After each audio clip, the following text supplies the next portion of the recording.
Right now, as you watch this video, every single new dollar, euro, yen, and pound that enters the world is born indebted. Someone, somewhere will collect interest on it for as long as it exists. The United States alone will pay more than $1 trillion in interest this year, more than it spends on the entire military. Japan will pay interest with money it doesn't have, so it borrows more. Europe does the same. Africa, Asia, Latin America. Same story. 7 billion people work their entire lives to service debt that can never be repaid in full because there is literally not enough money in existence to cover both principal and interest. That's not an accident. That's the design. And the family that helped architect that design over 260 years ago still sits at the table where the rules are written. They are not on television. They do not run for office. Most of their companies are privately held, so you will never see their real balance sheets. Yet when a nation is about to default, it is often their phone that rings first.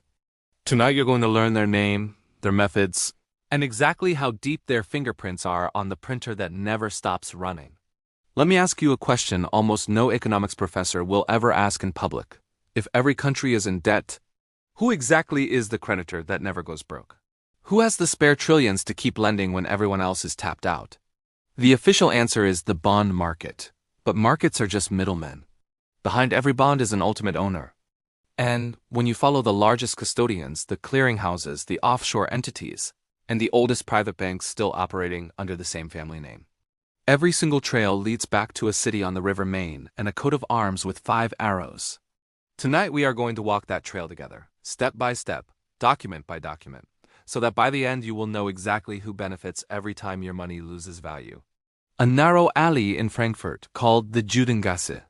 One of the few trades Jews were legally allowed was money lending. A young coin dealer named Meyer Amschel Rothschild realizes something revolutionary. Lending to a duke is safer than lending to a farmer because the duke can tax thousands of farmers to pay you back. By 1769 he becomes court agent to the Prince of Hesse-Kassel, one of the richest men in Europe. Meyer has 5 sons. He trains them like a private intelligence agency. Amschel stays in Frankfurt. Salomon goes to Vienna. Nathan to London. Carl to Naples. James, the youngest and smartest, to Paris. They invent cross-border banking before nations even have unified currencies. Private couriers, coded letters, their own ships. They move gold, bills of exchange, and information faster than any king. The defining moment comes in June 1815. Nathan Rothschild in London learns Napoleon has lost at Waterloo roughly 24 to 40 hours before Wellington's own messenger reaches the British cabinet. He walks onto the floor of the stock exchange. Some accounts say he looked devastated and started selling British bonds, triggering panic. Others say he quietly bought through agents. What is documented fact?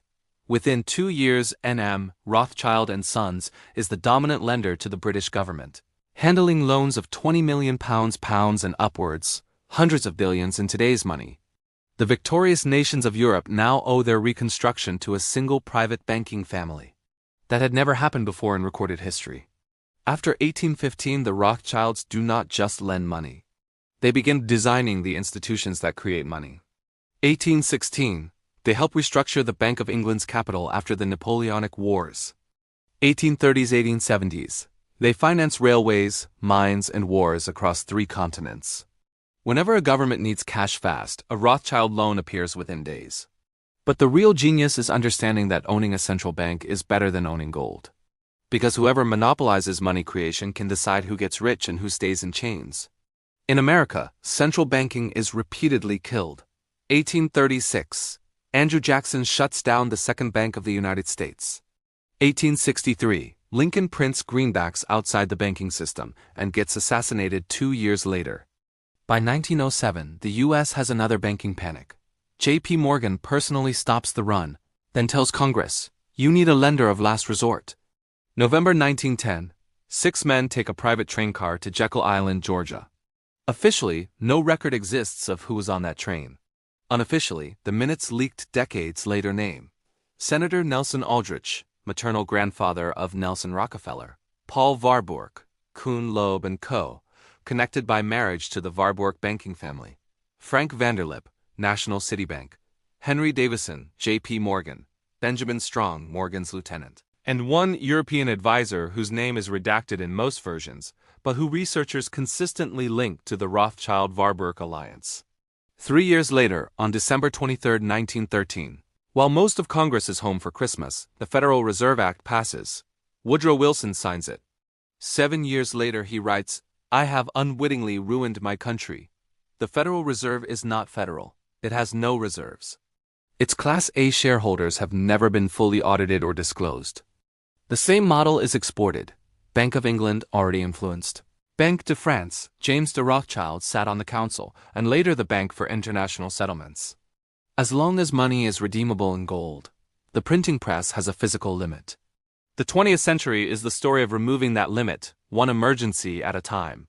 1933, Roosevelt signs Executive Order 6102, making private gold ownership illegal.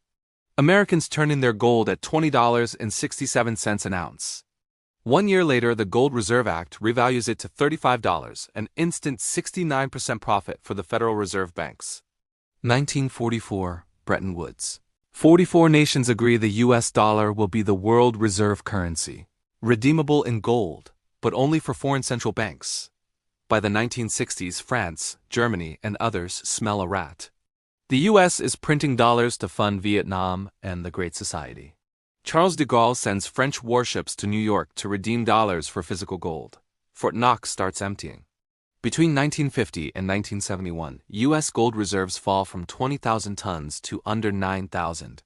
On August 15, 1971, Richard Nixon goes on television and temporarily closes the gold window. That temporary closure is now in its 54th year. Money is no longer a claim on anything real. It is pure debt, created with a keystroke, and every new unit carries interest that someone will collect forever. Since 1971, global debt has risen from $1 trillion to $315 trillion, a 315 times increase. Global population grew 2.1 in the same period. Real wages in the West have been essentially flat for 50 years. Meanwhile, the owners of bonds, the people who collect the interest on that $315 trillion, have multiplied their wealth thousands of times over. Where does the interest go? Follow the largest bond custodians. Euroclear, Brussels, Clearstream, Luxembourg. Depository. Trust company Seed & Co., New York. These are not the real owners. They are legal nominees. The beneficial owners hide behind trusts, foundations, and private banks in Switzerland, Liechtenstein, and Singapore. But one name keeps appearing in the oldest vaults: Rothschild. Rothschild & Co. today is only the visible tip. The family's wealth is estimated anywhere from $500 billion to $20 trillion, depending on how many holding companies you count. They don't need to own JP Morgan or BlackRock outright. They advise them. They sit on the advisory councils. They underwrite the bond issues that governments can never repay. 1980s, Latin American debt crisis. Rothschild & Co. earns hundreds of millions restructuring the very loans their ancestors helped originate. 1987, Black Monday. Central banks flood liquidity. Bondholders win. 2008, Lehman collapses. Governments borrow trillions to save banks. Rothschild & Co. advises the UK, France, Brazil, and dozens of corporations on the fire sales.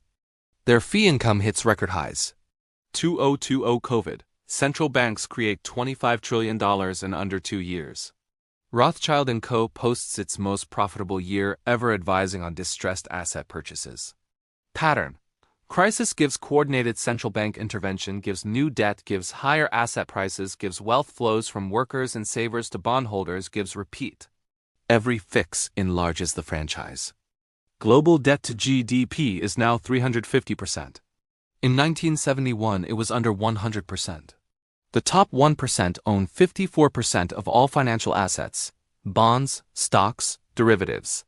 The BIS in Basel, the central bank of central banks, was founded in 1930 with original share capital from the Bank of England, Banque de France, and private banks including JP Morgan and the old Rothschild-Warburg Lazard Group.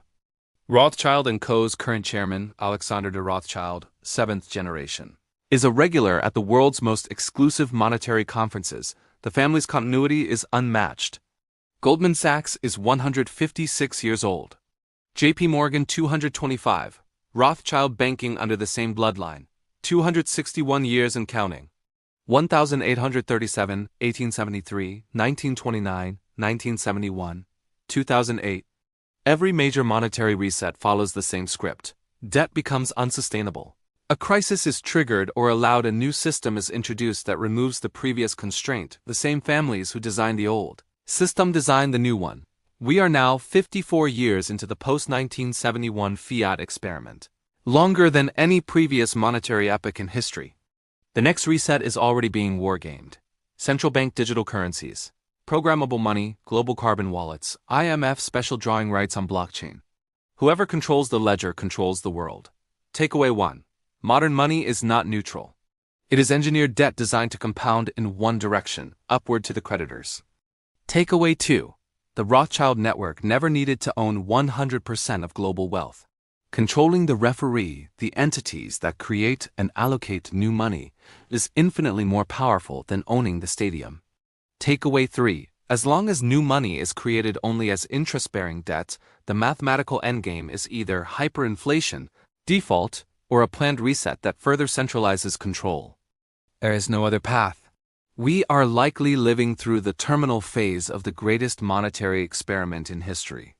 When the next crisis arrives, and it will, they will not ask for your permission to change the rules. They will announce a new system to protect you. It will be digital, seamless, and mandatory.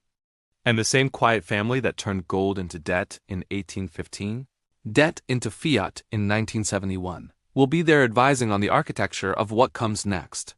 Before you accept any new money, ask one question they will never answer on television. Who will have the exclusive right to create it? And who will be forced to borrow it at interest for the rest of their lives? If this video shifted the way you see every price tag, every paycheck, every mortgage payment, then do 3 things right now. Smash the like button. It's the only way YouTube knows this information matters.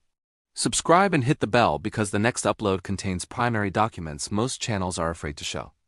In the comments, write the single year you believe the current system finally collapses or is deliberately reset.